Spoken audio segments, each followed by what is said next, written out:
To Kill a Mockingbird, Chapter 9.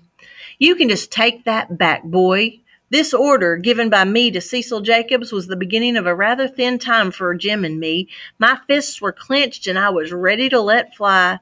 Atticus had promised me he would wear me out if he ever heard of me fighting any more.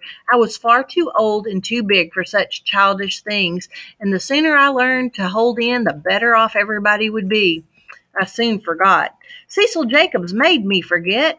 He had announced in the schoolyard the day before that Scout Finch's daddy defended people. I denied it, but told Jim. What did he mean saying that? I asked. Nothing, Jim said. Ask Atticus. He'll tell you. Do you defend people, Atticus? I asked him that evening, and I'm going to substitute people for the word because I really don't like the word and it hurts me to say it. Okay. I said, of course I do. Don't say people, Scout. That's common. It's what everybody else at school says. From now on, it'll be everybody less one. Well, if you don't want me to grow up talking that way, why do you send me to school?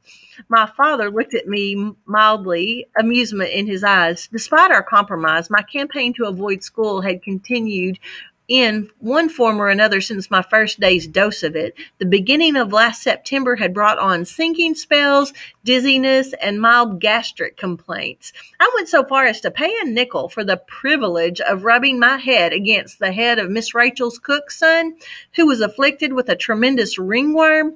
It didn't take. But I was worrying another bone. Do all lawyers defend people, Atticus? Of course they do, Scout. Then why did Cecil say you defended people? He made it sound like you were running a still. Atticus sighed.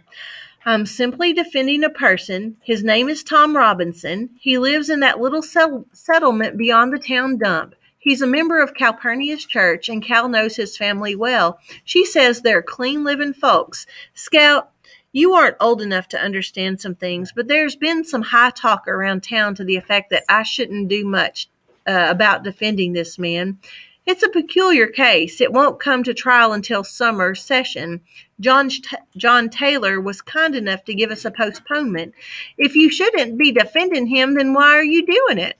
For a number of reasons, said Atticus. The main one is if I didn't, I couldn't hold my head up in town. I couldn't represent this county in the legislature. I couldn't even tell you or Jim not to do something again. You mean if you didn't defend that man, Jim and me wouldn't have to mind you anymore? That's about right. Why? Because I could never ask you to mind me again, Scout, simply by the nature of the work. Every lawyer gets at least one case in his lifetime that affects him personally. This one's mine, I guess.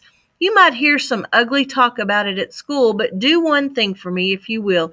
You just hold your head high and keep those fists down. No matter what anybody says to you, don't let them get your goat. Try fighting with your head for a change. It's a good one, even if it does resist learning. Atticus, are we going to win it? No, honey. Then why? Simply because we were licked 100 years before we started is no reason for us not to try to win, Atticus said. You guys, when things have been the way they've been for a very, very long time, change is slow and difficult. Atticus knows that a white jury could not really acquit an African-American man during this time period, but that doesn't mean he shouldn't try because he's got to start the change somewhere. You sound like Cousin Ike Finch, I said. Cousin Ike Finch was Macomb County's sole surviving Confederate veteran. He wore a General Hood-type beard, of which he was inordinately vain. At least once a year, Atticus and Jim and I called on him, and I would have to kiss him. It was horrible. Jim and I would listen respectfully to Atticus, and Cousin Ike rehashed the war. Tell you, Atticus, Cousin Ike would say, the Missouri Compromise was what licked us, but if I had to go through it again, I'd walk every step of the way, there and every step back, just like I did before. And furthermore, we'd whip 'em this time. Now, in 1864, when Stonewall Jackson came around I beg your pardon, young folks, old blue light was in heaven then, God rest his saintly brow. "Come here, Scout," said Atticus. I crawled into his lap and tucked my head under his chin. He put his arms around me and rocked me gently. "It's different this time," he said. "This time we aren't fighting the Yankees. We're fighting our friends. But remember this, no matter how bitter things get, they're still our friends, and this is still our home." With this in mind, I faced Cecil Jacobs in the schoolyard next day. "You going to take that back, boy?" "You got to make me first," he yelled. "My folks said your daddy was a disgrace and that person ought to hang from the water tank." I drew a bead on him, remembered what Atticus had said, then dropped to my fists and walked away. "Scout's a coward," ringing in my ears. It was the first time I ever walked away from a fight. Somehow, if I fought Cecil, I would let Atticus down. Atticus so rarely asked Jim and me to do something for him. I could take being called a coward for him. I felt extremely noble for having remembered and remained noble for 3 weeks. Then Christmas came and disaster struck. Jim and I viewed Christmas with mixed feelings. The good side was the tree and Uncle Jack Finch. Every Christmas Eve day, we met Uncle Jack at Macomb Junction, and he would spend a week with us. A flip of the coin revealed the uncompromising lineaments of Aunt Alexandra and Francis. I suppose I should include Uncle Jimmy, Aunt Alexandra's husband, but as he never spoke a word to me in my life except to say, "Get off the fence," once, I never saw any reason to take notice of him. Neither did Aunt Alexandra. Long ago, in a burst of friendliness, Auntie and Uncle Jimmy produced a son named Henry, who left home as soon as was humanly possible, married, and produced Francis. Henry and his wife deposited Francis at his grandparents' every Christmas, then pursued their own pleasures. No amount of sighing could induce Atticus to let us spend Christmas Day at home. We went to Finch's Landing every Christmas in my memory. The fact that Auntie was a good cook was some compensation for being forced to spend a religious holiday with Francis Hancock. He was a year older than I, and I avoided him on principle.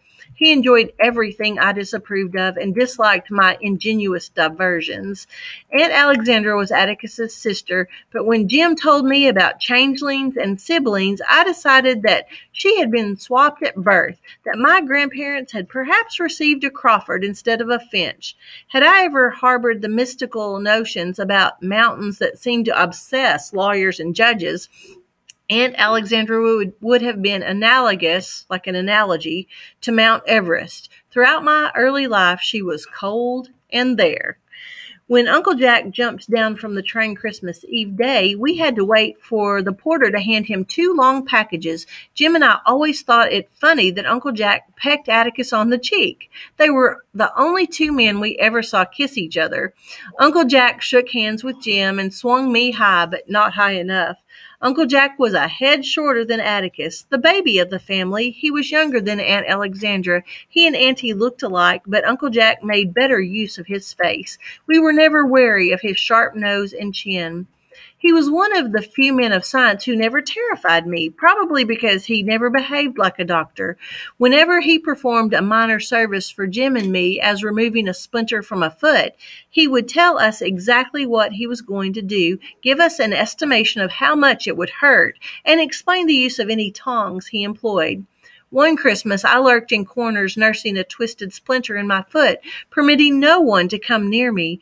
When Uncle Jack caught me, he kept me laughing about a preacher who hated going to church so much that every day he stood at his gate in his dressing gown, smoking a hookah and delivering 5-minute sermons to any passers-by who desired spiritual comfort. I interrupted to make Uncle Jack let me know when he would pull it out, but he held up a bloody splinter and a pair of tweezers and said he yanked it out while I was laughing. That was what was known as relativity. "What's in those packages?" I asked him, pointing to the long, thin parcels the porter had given him. "None of your business," he said. Jim said, "How's Rose Elmer?" Rose Elmer was Uncle Jack's cat. She was a beautiful yellow female. Uncle Jack said was one of the few women he could stand permanently. He reached into his coat pocket and brought out some snapshots. We admired them. She's getting fat, I said. I should think so. She eats all the leftover fingers and ears from the hospital. Oh, that's a damn story, I said. I beg your pardon. Atticus said, don't pay any attention to her, Jack. She's just trying you out. Cal says she's been cussing fluently for a week now. Uncle Jack raised his eyebrows and said nothing. I was proceeding on the dim theory, aside from the innate attractiveness of such words, that if Atticus discovered I had picked them up at school, he wouldn't make me go. But at supper that evening, when I asked him to pass the damn ham, please, Uncle Jack pointed at me. See me afterwards, young lady, he said. When supper was over, Uncle Jack went to the living room and sat down. He slapped his thigh for me to come and sit on his lap. I liked to smell him. He was like a bottle of alcohol, rubbing alcohol, and something pleasantly sweet. He pushed back my bangs and looked at me. You're more like Atticus than your mother, he said. You're also growing out of your pants a little. I reckon they fit all right. You like words like damn and hell now, don't you? I said, I reckon so. Well, I don't, said Uncle Jack, not unless there's extreme provocation connected with them. Now, if provocation has to do with the base word provoke, most people know what it means to provoke you. So if you're provoked extremely, that's extreme provocation. And that's the only time Uncle Jack says you should let a curse word fly out of your mouth. I'll be here a week, and I don't want to hear any words like that while I'm here. Scout, you'll get in trouble if you go around saying things like that. You want to grow up to be a lady, don't you? I said not particularly.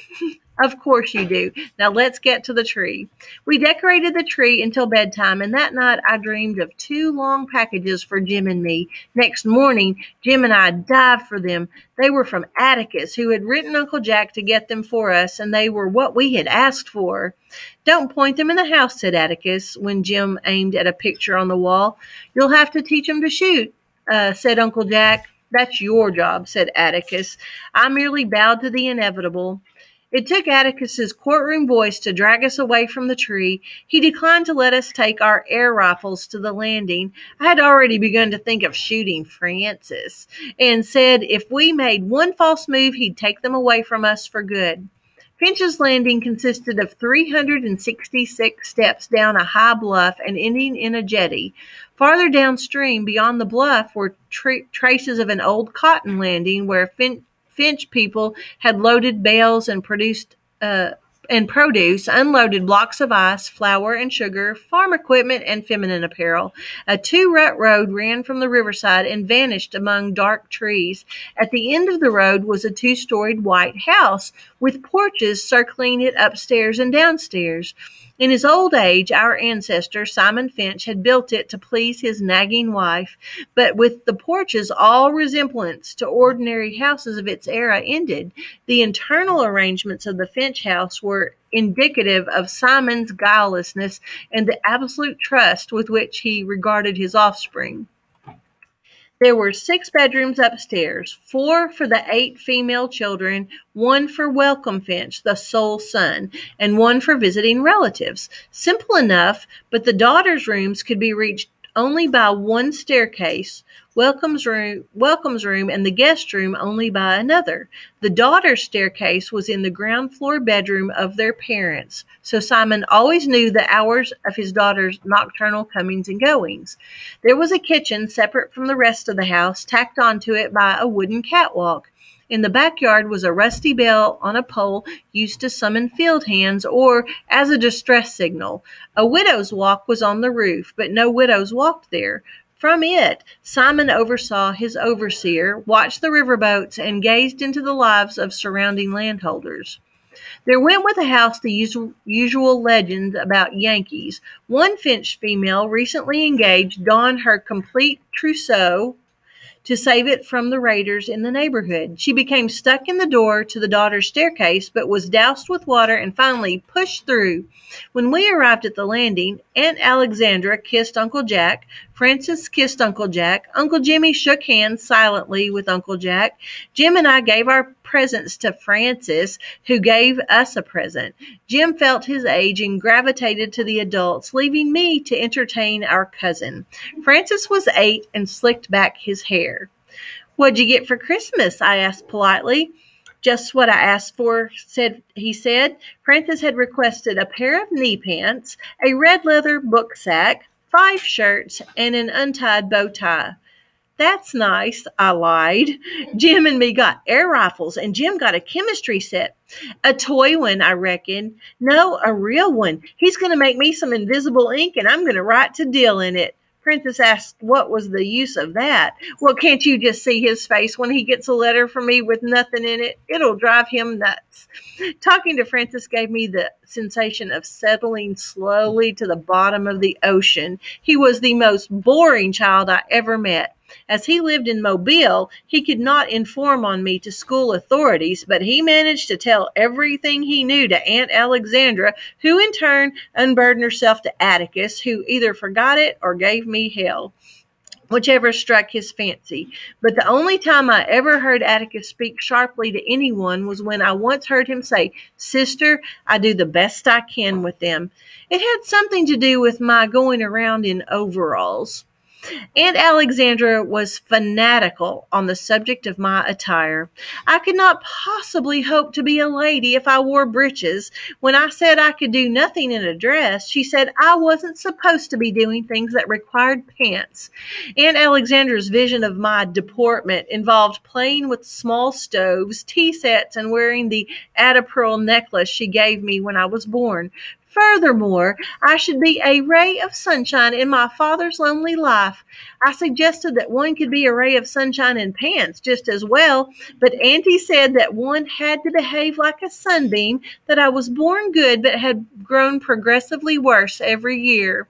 She hurt my feelings and set my teeth permanently on edge, but when I asked Atticus about it, he said there were already enough sunbeams in the family and to go on about my business. He didn't mind me much the way I was. I love Atticus. At Christmas dinner, I sat at the table in the dining room. I sat at the little table in the dining room. Jim and Francis sat with the adults at the dining table. Auntie had continued to isolate me long after Jim and Francis graduated to the big table. I often wondered what she thought I'd do, get up and throw something? I sometimes thought of asking her if she would let me sit at the big table with the rest of them just once. I would prove to her how civilized I could be. After all, I ate at home every day with no major mishaps. When I begged Atticus to use his influence, he said he had none. We were guests, and we sat where she told us to sit. He also said Aunt Alexandra didn't understand girls much. She'd never had one. But her cooking made up for everything. 3 kinds of meat, summer vegetables from the pantry shelves, peach pickles, 2 kinds of cake, and ambrosia constituted a modest Christmas dinner. Afterwards, the adults made for the living room and sat around in a dazed condition. Jim lay on the floor, and I went to the backyard. "Put on your coat," said Atticus dreamily, so I didn't hear him. Frances sat beside me on the back steps. "That was the best yet," I said. "Grandma's a wonderful cook," said Frances. "She's going to teach me how." "Boys don't cook," I giggled at the thought of Jim in an apron. "Grandma says all men should learn to cook, but men ought to be careful with their wives and wait on them when they don't feel good," said my cousin. "I don't want Dill waiting on me," I said. "I'd rather wait on him." "Dill?" "Yeah? Don't say anything about it yet, but we're going to get married as soon as we're big enough. He asked me last summer." Frances hooted. "What's the matter with him?" I asked. "Ain't anything the matter with him." "You mean that little runt Grandma says stays with Miss Rachel every summer?" "That's exactly who I mean." "I know all about him," said Frances. "What about him?" "Grandma says he hasn't got a home." "He has too. He lives in Meridian. He just gets passed around from relative to relative, and Miss Rachel keeps him every summer." "Frances, that's not so." Frances grinned at me. "You're mighty dumb sometimes, Jean Louise. Guess you don't know any better, though." "What do you mean?" "If Uncle Atticus lets you run around with stray dogs, that's his own business, like Grandma says, so it ain't your fault. I guess it ain't your fault if Uncle Atticus is a person lover besides, but I'm here to tell you it certainly does mortify the rest of the family." Francis, what the hell do you mean? Just what I said. Grandma says it's bad enough he lets you all run wild, but now he's turned out a person lover. We'll never be able to walk the streets of Macomb again. He's ruining the family. That's what he's doing. Francis rose and sprinted down the catwalk to the old kitchen. At a safe distance, he called, "He's nothing but a person lover." "He is not," I roared. "I don't know what you're talking about, but you better cut it out this red hot minute." I leaped off the steps and ran down the catwalk. It was easy to call her Francis. I said, "Take it back, quick." Francis jerked loose and sped into the old kitchen. "Person lover," he yelled. When stalking one's prey, it is best to take one's time. Say nothing, and as sure as eggs, he will become curious and emerge. Francis appeared at the kitchen door. "You still mad, Jean Louise?" he asked tentatively. "Nothing to speak of," I said. Francis came out on the catwalk. "You gonna take it back, Francis?" But I was too quick on the draw. Francis shot back into the kitchen, so I retired to the steps. I could wait patiently. I sat there perhaps 5 minutes when I heard Aunt Alexandra speak. "Where's Francis?" "He's out yonder in the kitchen. He knows he's not supposed to play in there." Francis came to the door and yelled, "Grandma, she's got me in here and she won't let me out." "What is all this, Jean Louise?" I looked up at Aunt Alexandra. "I haven't got him in there, Auntie. I ain't holding him." "Yes, she is," shouted Francis. "She won't let me out." "Have you all been fussing?" Jean Louise got mad at me, Grandma," called Francis. "Francis, come out of there. Jean Louise, if I hear another word out of you, I'll tell your father. Did I hear you say hell a while ago?" "No." "I thought I did. I better not hear it again." Aunt Alexandra was a back porch listener. The moment she was out of sight, Francis came out, head up and grinning. "Don't you fool with me," he said. He jumped into the yard and kept his distance, kicking tufts of grass, turning around occasionally to smile at me. Jim appeared on the porch, looked at us, and went away. Francis climbed the mimosa tree, came down and put his hands in his pockets and strolled around the yard. "Huh!" he said. I asked him who he thought he was, Uncle Jack. Francis said he reckoned I got told for me to just sit there and leave him alone. "I ain't bothering you," I said. Francis looked at me carefully, concluded that I had been sufficiently subdued, and crooned softly, "Person lover." This time I split my knuckle to the bone on his front teeth. My left impaired, I sailed in with my right, but not for long. Uncle Jack pinned my arms to my sides and said, "Stand still." Aunt Alexandra ministered to Francis, wiping his tears away with her handkerchief, rubbing his hair, patting his cheek. Atticus, Jim, and Uncle Jimmy had come to the back porch when Francis started yelling. "Who started this?" said Uncle Jack. Francis and I pointed at each other. "Grandma," he bawled, "she called me a whore lady and jumped on me." "Is that true, Scout?" said Uncle Jack. "I reckon so." When Uncle Jack looked down at me, his features were like Aunt Alexandra's. "You know I told you you'd get in trouble if you used words like that. I told you, didn't I?" "Yes, sir, but—" "Well, you're in trouble now. Stay there." I was debating whether to stand there or run, and tarried in indecision a moment too long. I turned to flee, but Uncle Jack was quicker. I found myself suddenly looking at a tiny ant struggling with a breadcrumb in the grass. So she was apparently, Uncle Jack went to get a switch, and she was getting a spanking. She was over his knee. "I'll never speak to you again as long as I live. I hate and despise you and hope you die tomorrow." A statement that seemed to encourage Uncle Jack more than anything. I ran to Atticus for comfort, but he said I had it coming and it was high time we went home. I climbed into the back seat of the car without saying goodbye to anyone, and at home I ran to my room and slammed the door. Jim tried to say something nice, but I wouldn't let him. When I surveyed the damage, there were only 7 or 8 red marks, and I was reflecting upon relativity when someone knocked on the door. I asked who it was. Uncle Jack answered, "Go away." Uncle Jack said if I talked like that, he'd lick me again, so I was quiet. When he entered the room, I retreated to a corner and turned my back on him. "Scout," he said, "do you still hate me?" "Go on, please, sir." "Why, I didn't think you'd hold it against me," he said. "I'm disappointed in you. You had that coming, and you know it." "Didn't either." "Honey, you can't go around calling people—" "You ain't fair," I said. "You ain't fair." Uncle Jack's eyebrows went up. Not fair? How not? You're real nice, Uncle Jack, and I reckon I love you even after what you did, but you don't understand children much. Uncle Jack put his hands on his hips and looked down at me. And why do I not understand children, Miss Jean Louise? Such conduct as yours required little understanding. It was obstreperous, disorderly, and abusive. You going to give me a chance to tell you? I don't mean to sass you. I'm just trying to tell you. Uncle Jack sat down on the bed. His eyebrows came together, and he peered up at me from under them. Proceed, he said. I took a deep breath. Well, in the first place, you never stopped to give me a chance to tell you my side of it. You just lit right into me. When Jim and I fuss, Atticus doesn't ever just listen to Jim's side of it. He hears mine too. And in the second place, you told me never to use words like that except in extreme provocation, and Francis provocated me enough to knock his block off. Uncle Jack scratched his head. What was your side of it, Scout? Francis called Atticus something, and I wasn't about to take it off him. What did Francis call him? A person lover?